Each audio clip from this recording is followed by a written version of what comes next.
আসসালামু আলাইকুম। সাদিয়া কুকিং হাউজে সবাইকে স্বাগতম। আজকে আমি আপনাদের সাথে খুবই মজাদার এবং সুস্বাদু একটি রেসিপি শেয়ার করছি।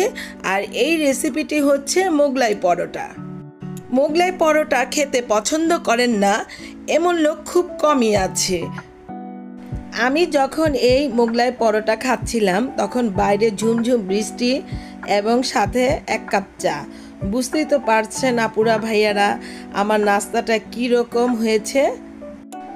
এরকম বৃষ্টি মুখর দিনে যদি এরকম একটা নাস্তা আমরা খেতে পারি তাহলে তো আর কোনো কথাই নেই। চলুন তাহলে আর বকবক না করি রেসিপিতে যাই। একটা মিক্সিং বোল নিয়ে নিলাম। এই বোলের মধ্যে 1.5 কাপ পরিমাণ ময়দা নিয়ে নিচ্ছি। তারপরে নিয়ে নিলাম স্বাদ মতো লবণ। লবণটা দেওয়ার পর এই ময়দার সাথে লবণটাকে বেশ ভালোভাবে মিশিয়ে নিচ্ছি। তারপর এখানে দিয়ে দিলাম 2 টেবিল চামচ পরিমাণ রান্নার রেগুলার তেল। তেলটাকে বেশ ভালোভাবে মাখিয়ে নিচ্ছি। তেলটা নেওয়ার পর এরকম এইভাবে নিলাম। তারপর এটা যখন আবার টিপ দিলাম ভেঙে গেল, তখন বুঝতে হবে যে তেলটা মাখানো ঠিক হয়েছে। এবার এখানে দিয়ে দিলাম পানি। পানিটা খুব বুঝে শুনে দিতে হবে, অনেক পানি একসাথে দেওয়া যাবে না। একটু একটু করে পানি দিয়ে ময়দাটাকে মাখিয়ে নিতে হবে। এভাবে আস্তে আস্তে করে ময়দাটাকে বেশ ভালোভাবে মাখিয়ে নিতে হবে। আর আপনার পানি প্রয়োজন হলে পানি দিয়ে নেবেন। এই যে আমার দরকার হয়েছে আমি দিয়ে নিয়েছি। আমার ময়দাটা প্রায় মাখানো হয়ে গেল। এটাকে এবার খুব সুন্দরভাবে আরেকটু মাখিয়ে নিচ্ছি। এবার এর উপরে সামান্য পরিমাণ তেল দিয়ে দিলাম। তেলটা দেওয়ার পর 10-15 মিনিটের জন্য এটাকে রেস্টে রেখে দিব। অন্যদিকে একটি মিক্সিং বোলে নিয়ে নিলাম 1 কাপ পরিমাণ পেঁয়াজ কুচি। পেঁয়াজ কুচিটা খুব মিহি করে কুচানো। তারপর দিয়ে দিলাম সামান্য পরিমাণ লবণ। আরও দিলাম 2 টেবিল চামচ পরিমাণ কাঁচামরিচ, আধা কাপ পরিমাণ ধনেপাতা কুচি। আরও দিলাম 1/2 চা চামচ পরিমাণ জিরে গুঁড়ো, 1/2 চা চামচ পরিমাণ গোলমরিচের গুঁড়ো। তারপর দিয়ে দিলাম 2টা ডিম। 2টা ডিম দেওয়ার পর আমি এগুলোকে একটু ভালোভাবে মাখিয়ে নিচ্ছি। যদি প্রয়োজন বোধ করি তাহলে আরেকটা ডিম দিয়ে নিব। এই উপকরণগুলো মাখানোর সময় খেয়াল করলাম আমার আরেকটা ডিম দিতে হবে। এখন আমি আরেকটা ডিম ভেঙে দিয়ে দিচ্ছি এর মধ্যে। আপনারা আপনাদের প্রয়োজন অনুযায়ী ডিমটা দিয়ে নেবেন। এই ডিমটা দেওয়ার পর এগুলোকে খুব সুন্দরভাবে মিশিয়ে নিলাম। এগুলোকে এখন এক পাশে রেখে দিলাম। 15 মিনিট পর ফিরে আসলাম। ময়দার ডোটাকে এবার হাত দিয়ে আরেকটু ময়ান করে নিচ্ছি।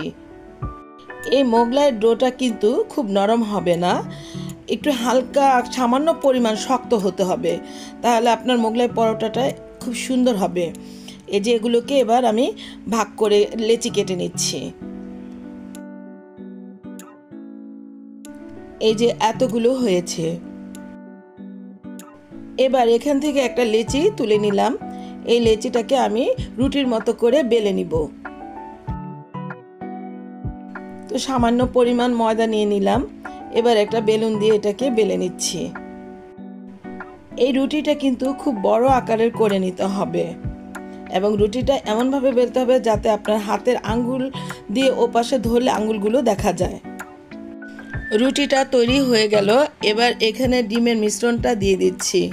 ডিমের মিশ্রণটা দেওয়ার পর এর 4-5টা ফোল্ড করে নিব। এর 4-5টা ফোল্ড করার সময় ডিমের এই অংশটা দিয়েই এগুলোকে একটু আঠার কাজে ব্যবহার করব। এই যে এভাবে করে ডিমের অংশটা লাগিয়ে দিবেন, তাহলে আর খুলে যাবে না। চুলায় একটি ফ্রাই প্যান বসালাম। ফ্রাই প্যানটা গরম হয়ে আসলে এখানে পরিমাণ মতো তেল দিয়ে দিলাম। তেলটা গরম হয়ে আসলে মোগলাই পরোটাটাকে আমি যে অংশ ডিমের আবরণটা লাগিয়েছি উল্টো পিঠটা এখানে নিচে দিয়ে দিব। আর এভাবে করে চামচ দিয়ে তেলটা উপরের দিকে দিয়ে দিব। এতে করে মোগলাই পরোটাটা বেশ সুন্দরভাবে ফুলে উঠবে। খুবই ধৈর্য ধরে মৃদু আঁচে এই পরোটাটা ভেজে নিতে হবে। এই যে একটা পাশ হয়ে আসলে আমি এটাকে উল্টিয়ে দিলাম। এভাবে উল্টে পাল্টে নেড়ে চেড়ে মোগলাই পরোটাগুলোকে ভেজে নিতে হবে। যখনই এতে একটা কালার অর্থাৎ বাদামি বর্ণের কালার চলে আসবে তখনই বুঝতে হবে যে এই আপনার মোগলাই পরোটাটা তৈরি হয়ে গিয়েছে। আমার মোগলাই পরোটাটাও তৈরি হয়ে গেল। আমি এটাকে তুলে নিচ্ছি। একইভাবে সবগুলো পরোটা তৈরি করে ভেজে নিব। এই যে আরেকটা দিয়ে দিলাম, বাকিগুলোকে এভাবে ভেজে নিব। এই যে আমার পরোটাটা খুব সুন্দর হয়ে গেছে। এবার আপনাদেরকে আমি একটা কেটে দেখাচ্ছি।